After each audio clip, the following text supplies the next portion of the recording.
The New Order is the term coined by the second Indonesian President Suharto to characterize his regime as he came to power in 1966.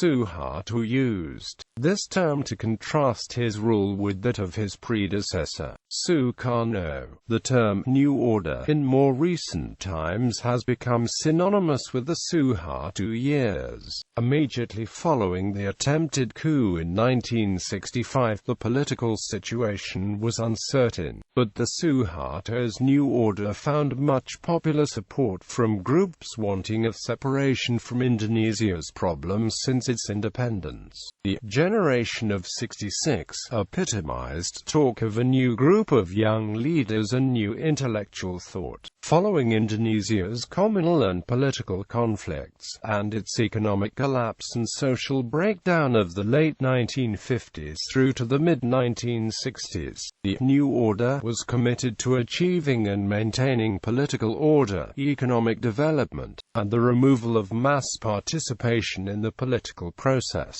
The features of the New Order established from the late 1960s were thus a strong political role for the military, the bureaucratization and corporatization of political and societal organizations, and selective but effective repression of opponents. Strident anti-communism remained a hallmark of the regime for its subsequent 32 years. Within a few years, however, many of its original allies had become indifferent or averse to the New Order, which comprised a military faction supported by a narrow civilian group. Among much of the pro-democracy movement which forced Suharto to resign in the 1998 Indonesian Revolution and then gained power, the term New Order has come to be used pejoratively. It is frequently employed to describe figures who were either tied to the Suharto period, or who upheld the practices of his authoritarian regime, such as corruption, collusion and nepotism. Background: Sukarno was Indonesia's founding president, a position he had held since the republic's formation in 1945.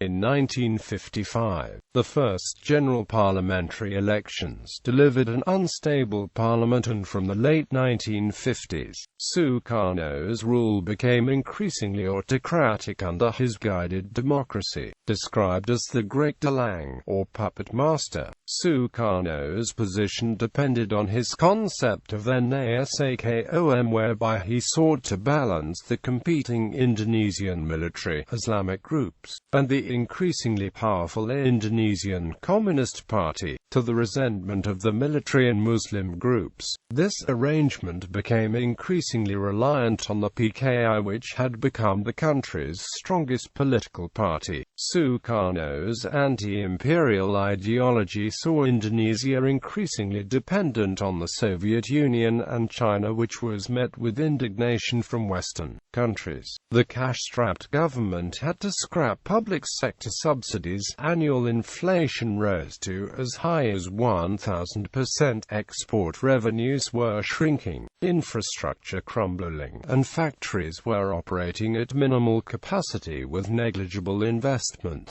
Sukarno's administration became increasingly ineffective in providing a viable economic system to lift its citizens out of poverty and hunger. Meanwhile, Sukarno led Indonesia into confrontation, a military confrontation with Malaysia, removed Indonesia from the United Nations, and stepped up revolutionary and anti-Western rhetoric.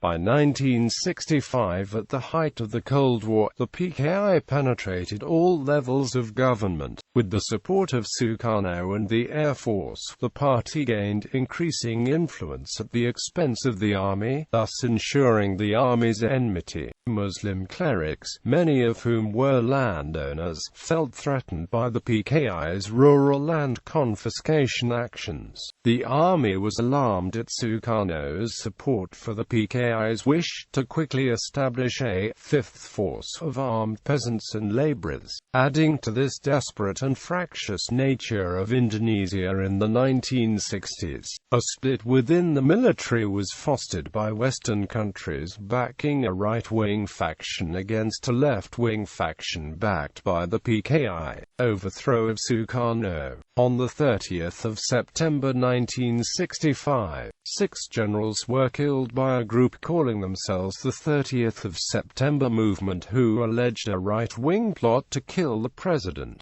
General Suharto led the army in suppressing the abortive coup attempt. The Communist Party of Indonesia were quickly blamed, and the army led an anti-communist purge which killed an estimated 500,000 people. Public opinion shifted against Sukarno in part due to his apparent knowledge of and sympathy for the events of the 30th of September, and for his tolerance of leftist and communist elements whom the army blamed for the coup attempt. Student groups, such as Kami, were encouraged by and sided with the army against Sukarno. In March 1966, Suharto secured a presidential decree, which gave him authority to take any action necessary to maintain security. Using the decree, the PKI was banned in March 1966 and the parliament, government and military were purged of pro-Sukarno elements, many of whom were accused of being communist sympathizers, and who were replaced with Suharto supporters.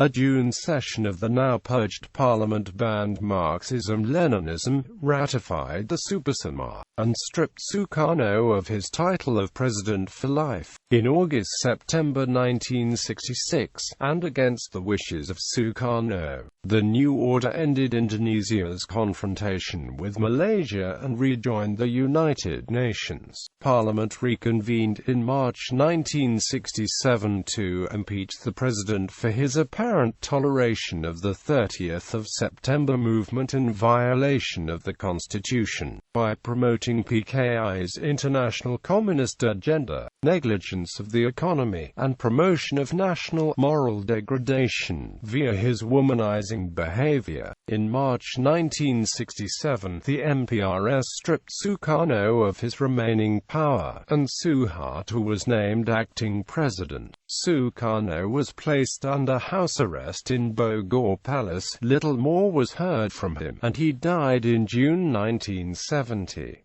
In March 1968, the MPRS appointed Suharto to the first of his 5-year terms as president. Consolidation of Power. The new order was called to distinguish itself from Sukarno's old order. Pancasila was promoted as the national ideology, one that predated introduced religions such as Hinduism or Islam. Suharto secured a parliamentary resolution in 1983 which obliged all organizations in Indonesia to adhere to Pancasila as a basic principle. He instituted a Pancasila indoctrination program that must be attended by all Indonesians, from primary school students to office workers. Pancasila, a rather vague and generalist set of principles originally formulated by Sukarno in 1945, was vigorously promoted as a sacrosanct national ideology which represents the ancient wisdom of Indonesian people even before the entry of foreign-based religions such as Hinduism or Islam. In a July 1982 speech which reflected his deep infatuation with Javanese beliefs, Suharto glorified Pancasila as a key to reach the perfect life of harmony with God and fellow mankind. In practice, however, the vagueness of Pancasila was exploited by Suharto's government to justify their actions and to condemn their opponents as anti-Pancasila. The dwi-fungsi policy allowed the military to have an active role in all levels of Indonesian government, economy, and society. Neutralization of internal dissent. Having been appointed president, Suharto still needed to share power with various elements, including Indonesian generals who considered Suharto as mere primus inter pares, as well as Islamic and student groups who participated in the anti-communist purge. Suharto, aided by his Office of Personal Assistance clique of military officers from his days as commander of Diponegoro Division, particularly Ali Murtopo, began to systematically cement his hold on power by subtly sidelining potential rivals while rewarding loyalists with political position and monetary incentives. Having successfully stood down MPRS Chairman General Nasution's 1968 attempt to introduce a bill which would have severely curtailed presidential authority, Suharto had him removed from his position as MPRS chairman in 1969 and forced his early retirement from the military in 1972. In 1967, Generals H.R. Darsono, Kamal Idris, and Sawo Edi Wibowo opposed Suharto's decision to allow the participation of existing political parties in elections in favor of a non-ideological two-party system somewhat similar to those found in many Western countries. Suharto then proceeded to send Darsono overseas as ambassador, while Kamal Idris and Sawo Edi Wibowo were sent to distant North Sumatra and South Sulawesi as regional commanders. While many original leaders of the 1966 student movement were successfully co-opted into the regime, it faced large student demonstrations challenging the legitimacy of the 1971 elections, the Golput movement, the costly construction of Taman Mini Indonesia and a theme park, the domination of foreign capitalists, and the lack of term limits of Suharto's presidency. The new order responded by imprisoning student activists and sending army units to occupy the campus of the Bandung Institute of Technology in 1978. In April 1978, Suharto ended the campus unrest by issuing a decree on the normalization of campus life, which prohibited political activities on campus not related to academic pursuits. In 1980, 50 prominent political figures signed the Petition of 50, which criticized Suharto's use of Pancasila to silence his critics. Suharto refused to address the petitioners' concerns, and some of them were imprisoned, with others having restrictions imposed on the movement's domestic politics and security, to placate demands from civilian politicians for the holding of elections, as manifested in MPRS resolutions of 1966 and 1967. Suharto government formulated a series of laws regarding elections as well as the structure and duties of Parliament, which were passed by MPRS in November 1969 after protracted negotiations. The law provided for a parliament with the power to elect presidents consisting of a lower house and regional representatives. 100 of the 460 members of DPR were directly appointed by the government, while the remaining seats were allocated to political parties based on results of a general election. This mechanism ensures significant government control over legislative affairs, particularly the appointment of presidents. To participate in the elections, Suharto realized the need to align himself with a political party. After initially considering alignment with Sukarno's old party, the PNI, in 1969 Suharto took control of an obscure military-run federation of NGOs called Golkar and transformed it into his electoral vehicle under the coordination of his right-hand man Ali Murtopo.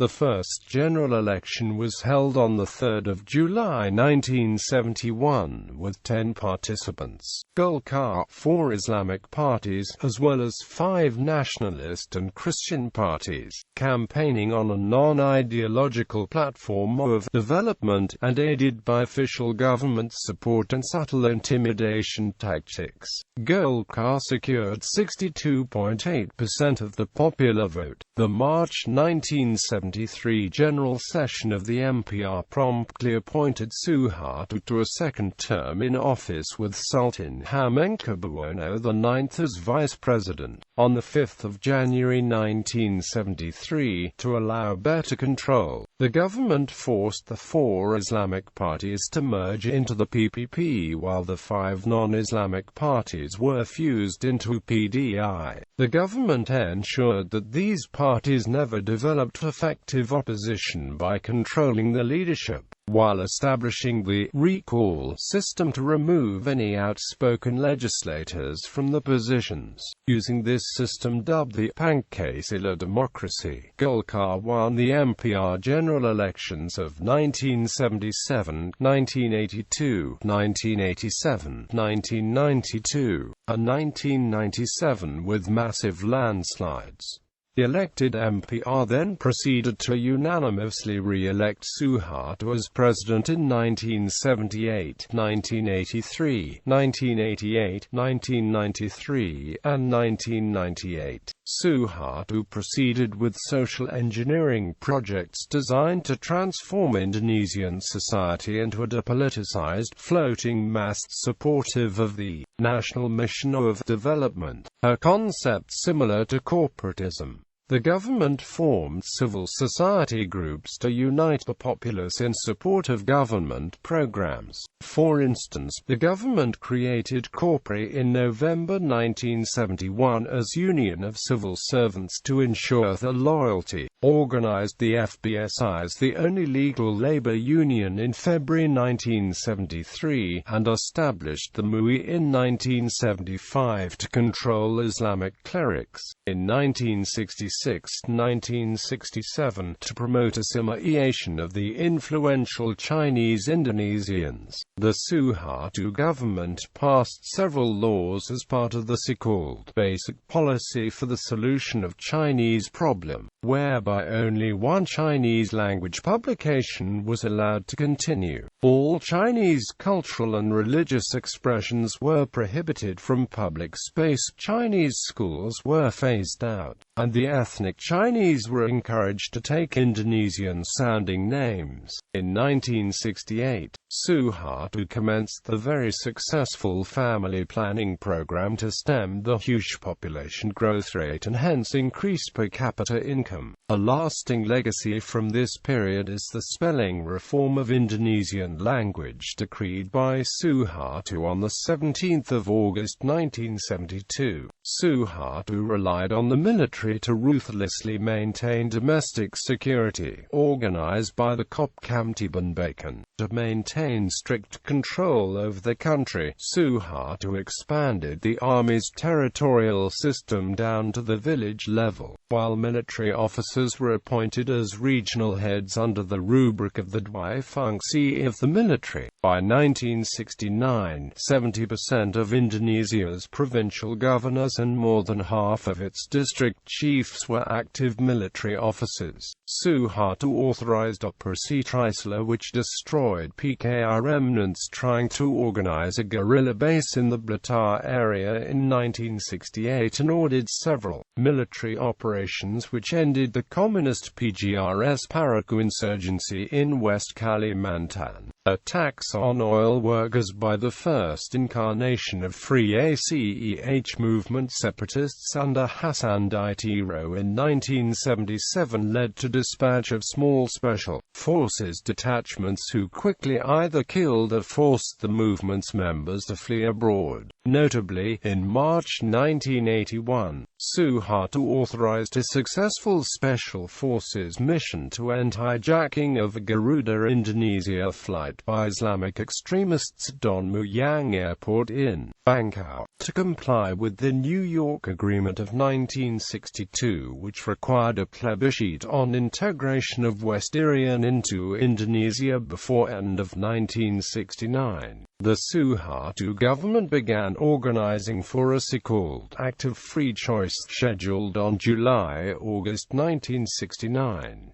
The government sent RPKAD Special Forces under Salwo Edi Wibowo, which secured the surrender of several bands of the former Dutch organized militia at large in the jungles since the Indonesian takeover in 1963, while sending Catholic volunteers under Jusuf Wanamdi to distribute consumer goods to promote pro-Indonesian sentiments. In March 1969, it was agreed that the plebiscite will be channeled via 1,025 tribal chiefs, citing the logistical challenge and political ignorance of the population. Using the above strategy, the plebiscite produced a unanimous decision for integration with Indonesia, which was duly noted by United Nations General Assembly in November 1969.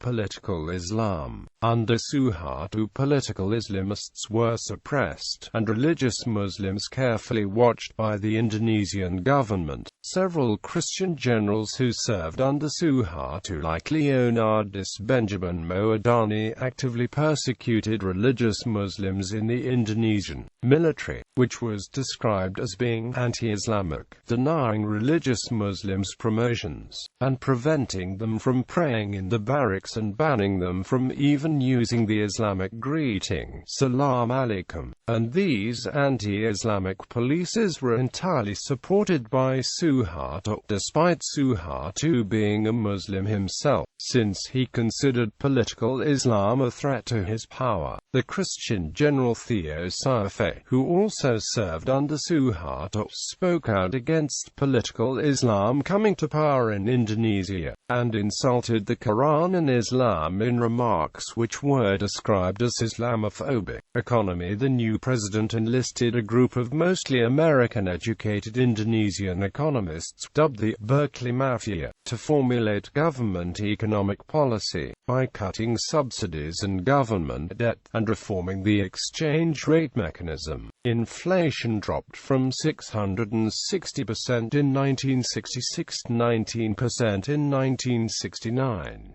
The threat of famine was alleviated by influx of USAID rice aid shipments in 1967 to 1968, realizing the dearth of domestic capital capable of rejuvenating growth. Suharto reversed Sukarno's economic autarky policies by opening selected economic sectors of the country to much-needed foreign investment under the new Foreign Investment Law of January 1967.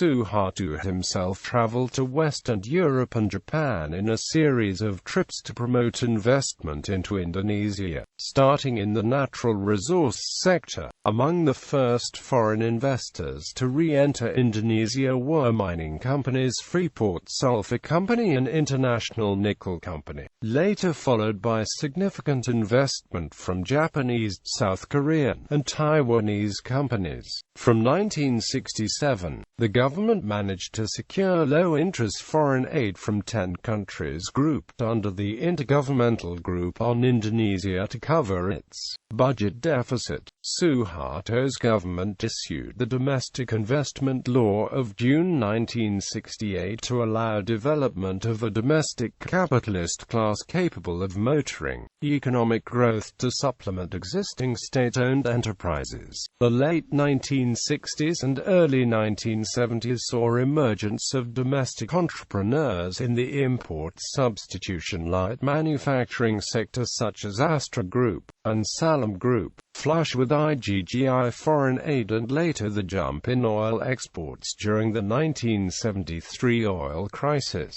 the government began a series of large-scale intensive investment in infrastructure under a series of 5-year plans. REPELITEAI focusing on agricultural improvements to ensure food security. REPELITEA2 focusing on infrastructure on islands outside Java and growth in primary industries. REPELITEA3 focusing on achieving food self-sufficiency and growth in export-oriented labor-intensive industry. REPELITEAIV focusing on growth in capital good manufacturing. REPELITEAV focusing on growth in telecommunications, education, and transportation infrastructure. REPELITEAV focusing on infrastructure to support foreign investment and free trade, while establishing a formal economy based on rational and sound macroeconomic policies. Suharto continued his past modus operandi of creating a vast network of charitable organizations run by the military and his family members, which extracted donations from domestic and foreign enterprises in exchange for necessary government support and permits, while some proceeds of these organizations were used for genuinely charitable purposes. Most of the money was recycled as slush funds to reward political allies to maintain support for Suharto's regime. In February 1975, the state oil company Pertamina was forced to default on its $15 billion in loans from American and Canadian creditors. The company's director, General Ibnu Sutowo, invested the windfall income from rising oil prices into a myriad of other business activities such as shipping, steel, construction, real estate, and hospitals. These businesses were mismanaged and riddled with corruption. The government was forced to bail out the company, in the process nearly doubling the national debt. While Ibnu Sutowo was removed from his position, foreign policy upon assuming power, Suharto government adopted a policy of neutrality in the Cold War with quiet alignment with the Western Bloc with the objective of securing support for Indonesia's economic recovery. Western countries, impressed by Suharto's strong anti-communist credentials, were quick to offer the support. Diplomatic relations with China was suspended in October 1967 due to suspicion of Chinese involvement in the 30th of September movement. Due to Suharto's destruction of PKI, the Soviet Union embargoed military sales to Indonesia. However, from 1967 to 1970, Foreign Minister Adam Malik managed to secure several agreements to restructure massive debts incurred by Sukarno from the Soviet Union and other Eastern European communist states. Regionally, having ended confrontation with Malaysia in August 1966, Indonesia became a founding member of Association of Southeast Asian Nations in August 1967. This organization is designed to establish peaceful relationship between Southeast Asian countries free from conflicts such as ongoing Vietnam War. In 1974, the neighboring colony of Portuguese Timor descended into civil war after the withdrawal of Portuguese authority following the Carnation Revolution, whereby the leftist-leaning Fretilin emerged triumphant. After persuasion from Western countries, Suharto decided to intervene to prevent establishment of a communist state. After an unsuccessful attempt of covert support to Timorese anti-communist groups UDT and APODETI, Suharto authorized full-scale invasion of the colony on 7 December 1975, followed with its official annexation as Indonesia's 27th province of East Timor in July 1976. The encirclement and annihilation campaigns of 1977 to 1979 broke the back of Fretilin control over the hinterlands, although continuing guerrilla resistance forced the government to maintain strong military presence in the half-island until 1999. An estimated minimum of 90,800 and maximum of 213,600 conflict-related deaths occurred in East Timor during Indonesian rule, namely 17,600 minus 19,600 killings and 73,200 to 194,000 excess deaths from hunger and illness. Although Indonesian forces were responsible for only about 70% of the violent killings,